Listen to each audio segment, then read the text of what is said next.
Hey everybody, this is Matt. Welcome back to the channel. And in this video, we're going to pick up where we left off in the last video. In the last video, I did a pretty detailed how-to on how to install the handle cover over the e-brake handle. And this one, we'll go ahead and just finish the boot and the assembly of the rest of the handle before it gets ready to go back into the car. And just like the e-brake handle cover that I got, I picked up my boot from Redline Goods. I'll put a link down below. They're not sponsoring this video or anything like that, but they do have great products and they pretty much make things for almost all makes and models of cars. So if you're looking for some sort of interior upgrades, I know they make all kinds of covers.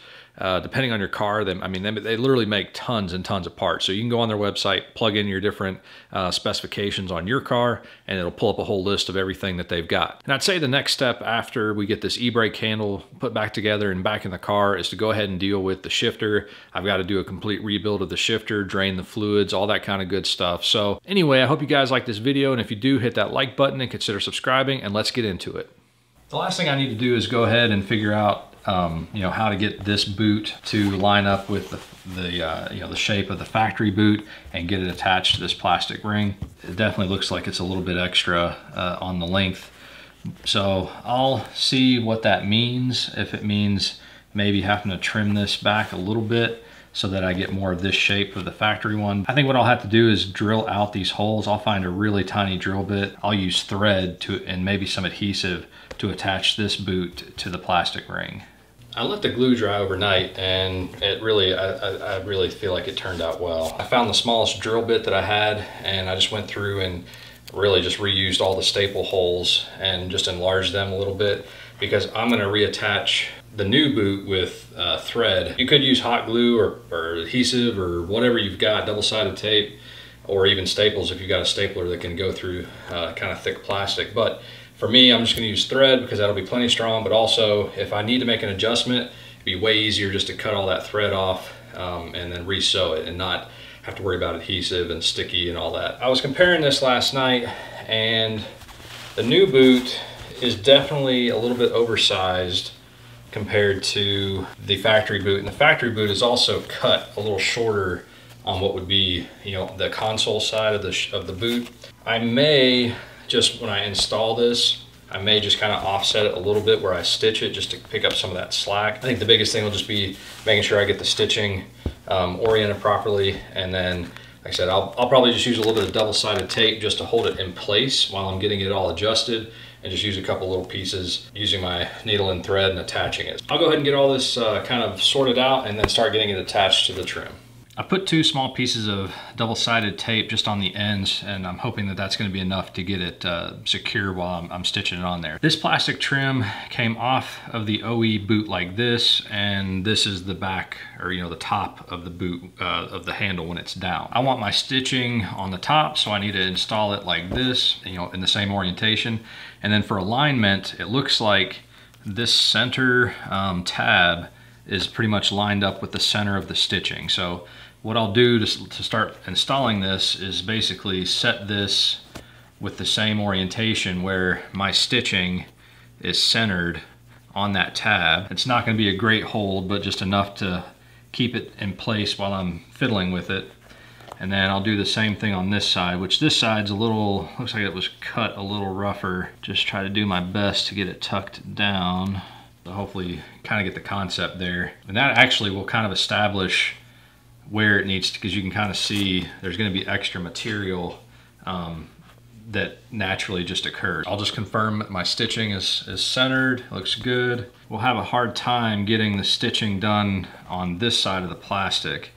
It looks like it's a little bit short because here it actually rolls around and under, where this one doesn't look like it's going to do that. So it does look like it's a little bit long. So if I wanted to cut this and stretch it, and I'm certain I've got it the right orientation, let me mess with this for a second and I'll check back in once I've got a good plan for how this might want to go together. I think what I've found is that if I cut the slits that are kind of in the ends or the top and bottom of the boot, I can roll that under like a, half an inch, and then that gave me enough extra that I'll be able to turn this up and sew it here. So what I'll probably do, seeing I have way more on this side, I'll go ahead and put in a few stitches with the thread on this side to get it to hold it, because this double-sided tape it's holding okay, but I think because I've taken it apart a couple times, it's got lint in it and stuff. So I'll go ahead and secure a couple of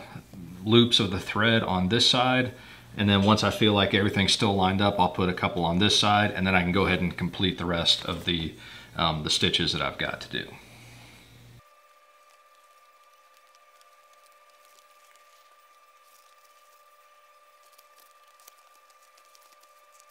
So sometime later, I finally got this done. I turned the camera off because it was taking long, but essentially what I did is just doubled up the thread and just looped it through each of the holes that I had drilled out from where the staples were. It was still a tough fit. The Redline Goods boot is basically a cylinder, where this has a little bit of shape to it. So it took some tugging and pulling, and then I did go ahead and trim off this excess. So I did cut about an inch, a little over an inch off the bottom here. So I think I have the same overall shape and length. It might be a little bit, like I said, this is more of a cone, where this has more of an arch to it. Yeah, what a pain. If I had any recommendations, I would definitely see if you could find a stapler or something that could get through this, because that'd be so much easier to hold it and staple it in place. I end up using these little tiny clamps that I've got to help hold it while I was stitching it, so that I could position it and use both my hands to run the thread through it. Other than being a little bit dirty now, I think we're done. So I can go ahead and pop this on the e-brake. So essentially what we're gonna wanna do is turn this inside out so that we can get it positioned over the handle. I've already got some concerns about it fitting over here.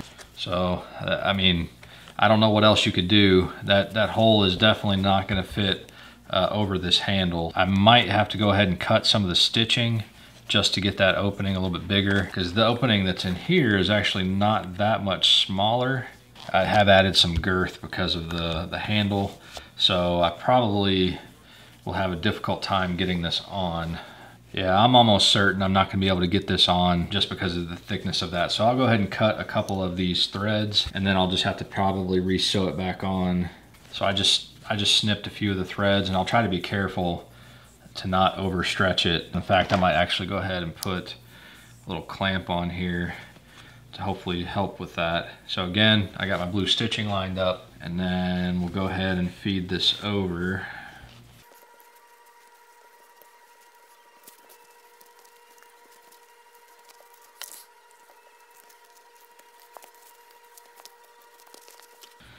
So I did have to take out probably about an inch of the thread to get this slid over the handle.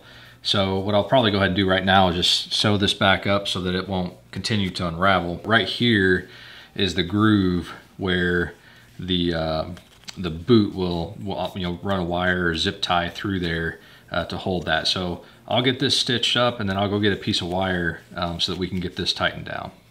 So for this connection, you could certainly use zip tie or any kind of wire. I have this thin wire that I had laying around, so what I'll probably do is just use that for now. So I'm trying to feel for where that groove is at in the handle, and then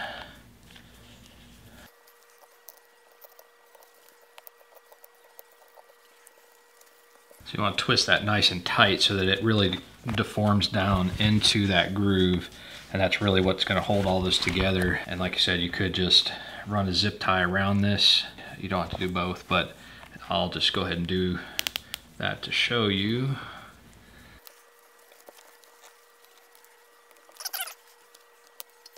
So now you could just take the boot and flip it down if you didn't have, if this was already in your car, but I need to go ahead and get this parking brake sensor installed, so let me do that real quick.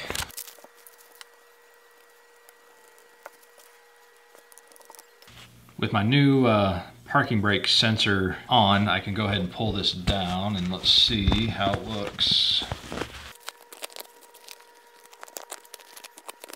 So it'll need to be massaged into place once we have it in the car. For now, that'll be the completed boot, and I got the stitching nice and lined up. Everything still works okay. Once I get this in the car, I'll be able to adjust it, and it's probably gonna take some time to get to get molded basically to the shape that it needs to be. But I think that looks really good. It's really clean, and other than, well, it looks really clean, but it's linty. I think that's a nice clean upgrade for the car. Of course, that zip tie, the nub from the zip tie, I put it on the bottom so you wouldn't see it, but you can still feel it. So I'd probably recommend going with a thin wire because you probably wouldn't have any obstruction or feel that. I will eventually go ahead and get a new button because this one's been chewed up. I'll just get like a aluminum one or something, but I'll just use this one for now, and that's that. So this will basically be ready to go back in the car once I get the new e-brake cable ran, and we can bolt that in, and that'll be good to go.